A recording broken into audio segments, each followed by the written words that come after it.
नमस्कार बच्चों, एडोबिला point channel में आप सभी का स्वागत है। तो चलिए शुरू करते हैं आज की वर्कशीट। और आज की वर्कशीट है क्लास 8 के साइंस की वर्कशीट संख्या 34। आज हम लोग जंतुओं में जनन के बारे में समझने वाले हैं।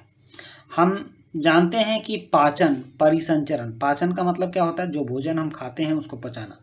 परिसंचरण, परिसंचरण का मतलब होता है हमारे शरीर में जो रक्त परिसंचरण है, खून का एक जगह से दूसरी जगह आना जाना, और खून के साथ वैसी वस्तुओं का आना जाना जो हमारे शरीर के लिए अति आवश्यक है, तो इसको परिसंचरण कहते हैं।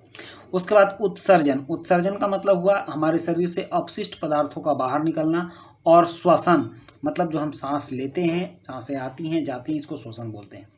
तो ये सभी जैव प्रक्रम हर जीव के उत्तरजीविता मतलब जिंदा रहने के लिए आवश्यक है।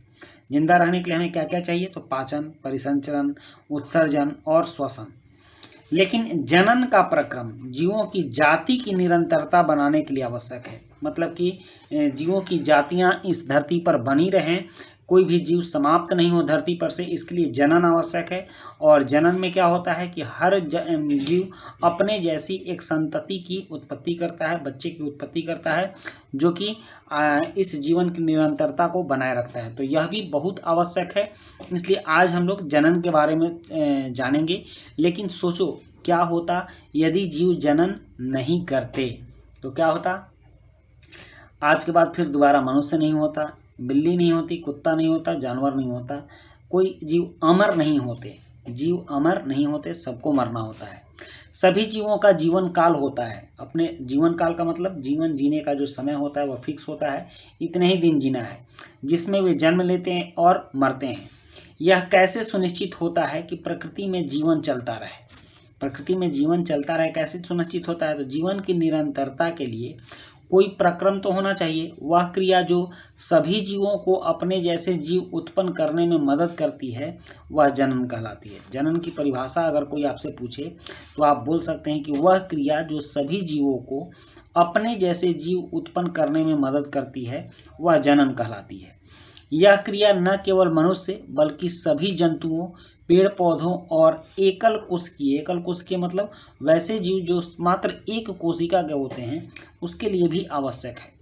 यह प्रक्रम हर जीव की जाति की निरंतरता को सुनिश्चित करता है और जीवन को विलुप्त होने से बचाता है।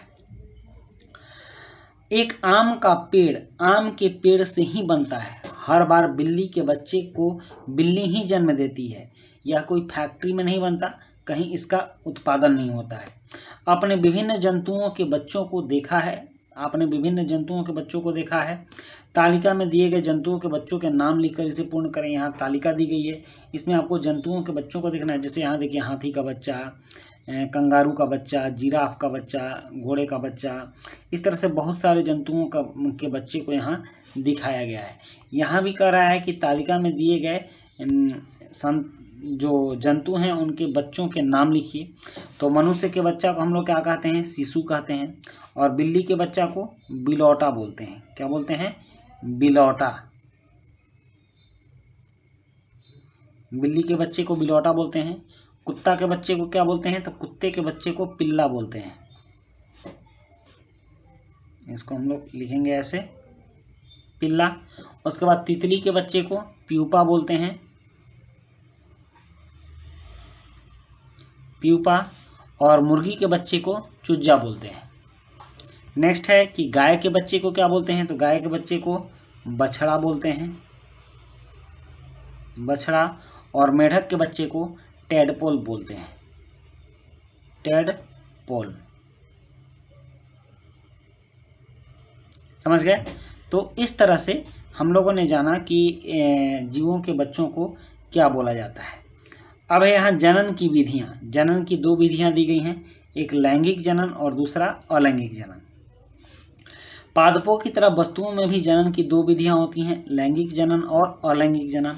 लैंगिक जनन नर युग्मक एवं मादा युग्मक के संलयन द्वारा जनन को लैंगिक जनन कहते हैं। इस क्रिया में दो जीव नर और मादा मिलकर एक नई संतति को बनाते हैं।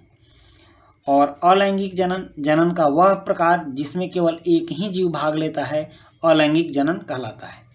तो इस तरह से हम लोगों ने जनन को जाना और अब इससे संबंधित कुछ प्रश्न है कि जनन को परिभाषित कीजिए, जीवों में जनन के महत्व को स्पष्ट कीजिए, क्या होता है यदि जीव जनन नहीं करते, और जीवों में जनन की विभिन्न विधियां क्या हैं। तो चलिए अब इनके उत्तर को लिखते हैं। प्रश्न 1, जनन को परिभाषित कीजिए। तो यहाँ परिभाषा है कि वह क्रिया जो सभी जीवों को अपने जैसे जीव उत्पन्न करने में मदद करती है जनन कहलाती है। उसके बाद है प्रश्न 2 कि जीवों में जनन के महत्व को स्पष्ट कीजिए। तो उत्तर है कि यह क्रिया न केवल मनुष्य बल्कि सभी जंतुओं, पेड़ पौधों और एकल कोशिकीय जीवों के लिए भी आवश्यक है।